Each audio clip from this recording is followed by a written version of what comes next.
जय हिंद दोस्तों। मैं धीरज फुलमती सिंह बिंदास धीरज में आपका स्वागत है। दोस्तों, जब हम रावण के बारे में बात करते हैं तो कुछ पाखंडी टाइप के लोग उसकी महिमा मंडित करते हैं, उसे भगवान के समतुल्य खड़ा करने की कोशिश करते हैं। उसको ये कहते हैं कि चरित्रवान था, फलाना था, ढिमकाना था। आप उसकी चीज़ को एक ध्यान दीजिए। वो एक बड़ा अजीबोगरीब कुतर्क रखते हैं कि वो रावण ने सीता को अशोक वाटिका में, माता सीता को अशोक वाटिका में रखा और उनको कभी हाथ तक नहीं लगाया। वो चरित्रवान था। अच्छा, मुझे एक सवाल का जवाब दीजिए। रावण अगर चरित्रवान था, उसने हाथ तक नहीं लगाया था, तो लक्ष्मण रेखा से सीता को, माता सीता को पुष्पक विमान में कैसे पहुंचा? ये तो क्लियर है कि माता सीता पुष्पक विमान में खुद नहीं गई थी, न पुष्पक विमान जबरदस्ती उठा के लेके आया था। मतलब पुष्पक विमान में अगर रावण ने माता सीता को रखा तो हाथ तो लगाया होगा। एक तर्क तो ये गलत, मतलब रावण। दूसरा एक बात कहते हैं कि अशोक वाटिका में रावण ने सीता माता के साथ कुछ नहीं किया। मुझे एक चीज समझाइए, किसी महिला का अपहरण करना गैर कानूनी है कि नहीं, नैतिक है कि नहीं? चलिए पुरानी बातों को छोड़िए, आज एक समाज में रहे कि आप किसी महिला को घर लेके आते हैं जोर जबरदस्ती करके और उसको 2 4 5 महीना कोई हाथ नहीं लगाते, तो क्या आप पे अपहरण का केस नहीं बनता है? मतलब कहीं ना कहीं आप संवैधानिक रूप से गलत हैं। जब संवैधानिक रूप से गलत है तो सामाजिक रूप से भी गलत होंगे। संविधान और समाज जब आपके साथ नहीं है तो धार्मिक रूप से भी गलत है। तो रावण चरित्रवान कैसे हुआ? क्या किसी महिला का अपहरण करना जायज है? नहीं ना। दूसरा है, अब इस पे ध्यान दीजिए कि अशोक वाटिका में माता सीता को उसने कई बार भूखे रखा, उनको अट्टहास करता था, व्यंग करता था। क्या ये चरित्रवान पुरुष की निशानी है?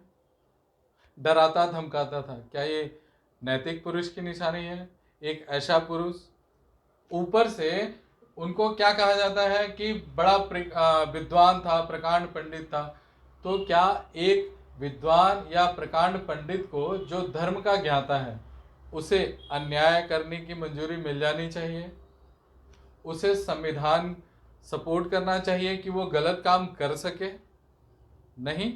मेरी बात ध्यान है, आपको खुद ही समझ में आ रहा होगा कि जो उनके लिए कुतर्क को तर्क में बदलते हैं, वो आप इसका आंसर देने की कोशिश कीजिए। अपनी बहन शूर्पणखा के कंधे का प्रयोग करके उसने राम को प्रताड़ित करने का प्रयास किया। क्या ये एक सही मानव का निशानी है? नहीं।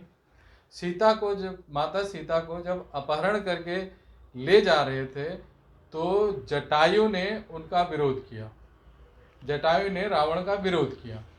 रावण ने गुस्से में आके उनका एक पंख काट लिया और जोर जबरदस्ती से सीता को श्रीलंका लेके चले गया। क्या ये एक शरीफ आदमी का कर्तव्य है, काम है? शरीफ आदमी ऐसा होता है? जब शरीफ आदमी ऐसा नहीं होता है, किसी पराई स्त्री को अपहरण कर लेके चला जाता है। पराई स्त्री को अपहरण करने वाला किसी पराई शादीशुदा स्त्री को, कन्या की बात भी नहीं कर रहा हूं मैं, शादीशुदा स्त्री को अपहरण करके अपने वाटिका में, अपने राक्षसों के बीच के पहरेदारी में एक चरित्रवान महिला को वहां रखना, क्या एक अच्छे पुरुष की निशानी है? क्या एक नैतिक पुरुष की निशानी है? मुझे पता है आपका आंसर ना में हो रहा होगा।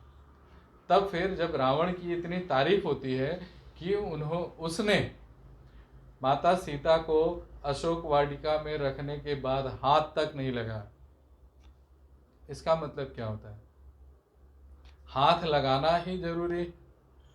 मतलब आप किसी को गाली दो, मारो पीटो, उसके ऊपर दबाव डालो, उसका विरोध करो, उसको प्रताड़ित करो बिना हाथ लगाए, क्या वो जायज़ है? नहीं ना। माता सीता को रावण ने प्रताड़ित नहीं किया था, भूखे नहीं रखा था, उलाहना नहीं देता था, व्यंग नहीं करता था, कटाक्ष नहीं करता था, भगवान राम को भला बुरा नहीं कहता था।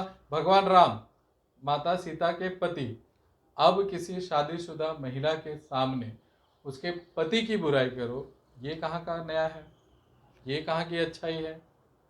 अब उस पर गधे टाइप के लोग क्या करते हैं, कुतर्क देते हैं कि रावण बड़ा अच्छा था, उसने माता सीता को हाथ तक नहीं लगा। अरे हाथ नहीं लगा, पूरा चीज तो, पूरा कर्म तो कर दिया, अब हाथ लगाना कौन सा अलग बात था। उसको पता था कि अशोक वाटिका में हाथ अगर लगाएंगे तो जल के भस्म हो जाएगा, तो वो डरता भी था। वो चरित्रवान नहीं था, वो डरपोक था। उसे अपनी जान की पड़ी थी, अपने परिवार की पड़ी थी, अपने राज सत्ता की पड़ी थी, अपने सिंहासन की पड़ी थी, अपने राज्य की पड़ी थी। उसको डर था कि वो मर जाएगा, भस्म हो जाएगा। वो अपनी जान बचा रहा था, कोई नैतिकता का मिसाल या उदाहरण पेश नहीं कर रहा था। उसने सब कर्म कर दिए, फिर रावण के समर्थन में ऐसे बेतुके कुतर्क क्यों होते हैं, ये उन लोगों को समझना चाहिए। रावण भगवान नहीं था, रावण राक्षस था। वो ब्राह्मण का पुत्र था, उसके बावजूद भी अपने कर्मों की वजह से वो राक्षस कहलाया। वो राक्षस था, गलत था, उसका समर्थन करना गलत है।